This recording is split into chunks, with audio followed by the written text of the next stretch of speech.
یہ اچھا ہے کہ خاموشی میں خداوند کی نجات کا انتظار کیا جائے۔ آج کی ہماری پہلی تلاوت ارمیہ نبی کے مرثیے 3 باب 17 سے 26 آیت مقدسہ۔ تو نے میری جان کو سلامتی سے دور کر دیا ہے، میں اقبال مندی کو بھول گیا، اور میں نے کہا کہ میری توانائی اور میری امید خداوند سے جاتی رہی ہے۔ تو میری مصیبت اور آوارگی اور افسنتین اور تلخی کو یاد کر۔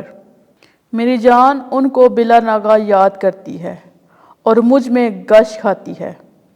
میں اس بات پر دل میں سوچوں گا اور اسی سبب سے میں امیدوار ہوں۔ خداوند کی مہربانیاں موقوف نہیں ہوئیں اور اس کی رحمتیں زائل نہیں ہوئیں، وہ ہر صبح تازہ ہوتی ہیں۔ تیری وفاداری عظیم ہے۔ میری جان کہتی ہے کہ خداوند میرا بکھرا ہے، اس لیے میں اسی پر امید رکھا کروں گا۔ خداوند اپنے منتظرین کے لیے نیک ہے، اور اس جان کے لیے بھی جو اس کی طالب ہو۔ یہ اچھا ہے کہ خاموشی میں خداوند کی نجات کا انتظار کیا جائے۔ پاک کلام کے پڑھے اور سنے جانے پر خدا کی برکت ہو۔ زبور 103 جماعتی جواب۔ خداوند رحیم اور مہربان ہے۔ خداوند رحیم اور مہربان ہے، وہ طویل الصبر اور نہایت شفیق ہے۔ وہ ہمارے گناہوں کے مطابق ہم سے سلوک نہیں کرتا، اور نہ ہمارے جرائم کے مطابق ہمیں بدلہ ہی دیتا ہے۔ جماعتی جواب۔ خداوند رحیم اور مہربان ہے۔ جس طرح باپ اپنے بچوں پر رحم کرتا ہے، اسی طرح خداوند اپنے ڈرنے والوں پر رحم کرتا ہے، کیونکہ وہ ہماری سرشت کو جانتا ہے۔ اسے یاد رہتا ہے کہ ہم خاک ہی ہیں۔ جماعتی جواب۔ خداوند رحیم اور مہربان ہے۔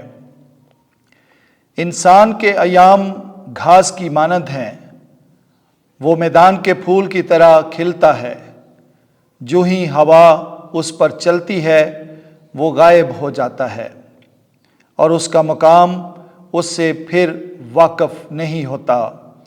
جماعتی جواب۔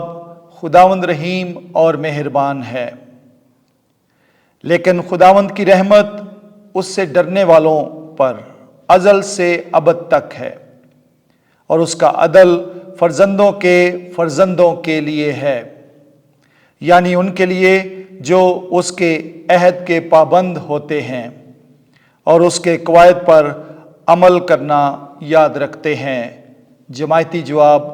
خداوند رحیم اور مہربان ہے۔ ہم خداوند کے ساتھ ہمیشہ رہیں گے۔ آج کی ہماری دوسری تلاوت مقدس پولس رسول کا پہلا خط تسالونیکیوں کے نام، اس کا 4 باب 13 سے 18 آیت مقدسہ۔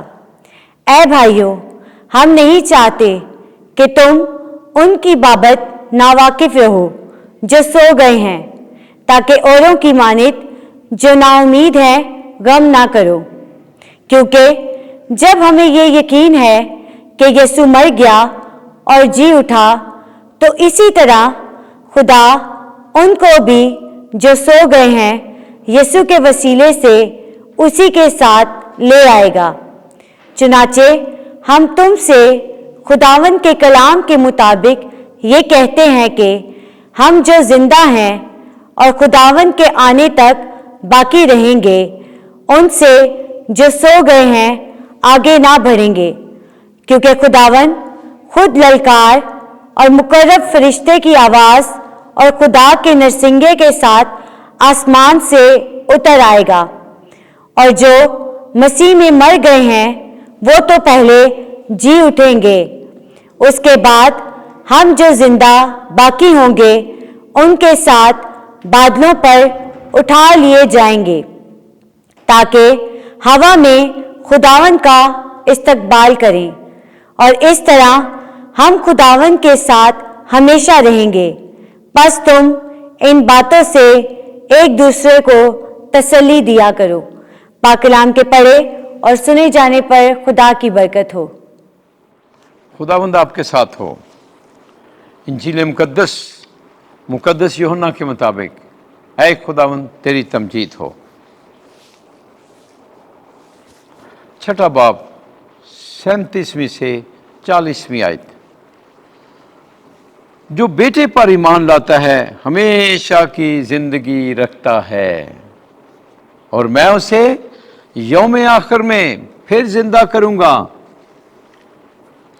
ایک دن یسوع نے ہجوم سے کہا، سب کچھ جو باپ مجھے دیتا ہے وہ میرے پاس آ جائے گا، اور جو میرے پاس آتا ہے میں اسے ہرگز نکال نہ دوں گا، کیونکہ میں آسمان پر سے اس لیے نہیں اترا کہ اپنی مرضی پر چلوں، بلکہ اس کی مرضی پر جس نے مجھے بھیجا ہے۔ اور میرے بھیجنے والے کی مرضی یہ ہے کہ جو کچھ اس نے مجھے دیا ہے میں اس میں سے کچھ کھو نہ دوں، بلکہ اسے یوم آخر میں پھر زندہ کروں، کیونکہ میرے باپ کی مرضی یہ ہے کہ ہر ایک جو بیٹے کو دیکھتا اور اس پر ایمان لاتا ہے ہمیشہ کی زندگی پائے،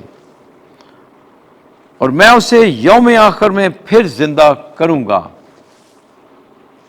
انجیل مقدس کے وسیلے سے ہمارے گناہ معاف کیے جائیں۔ اے مسیح تیری ستائش ہو۔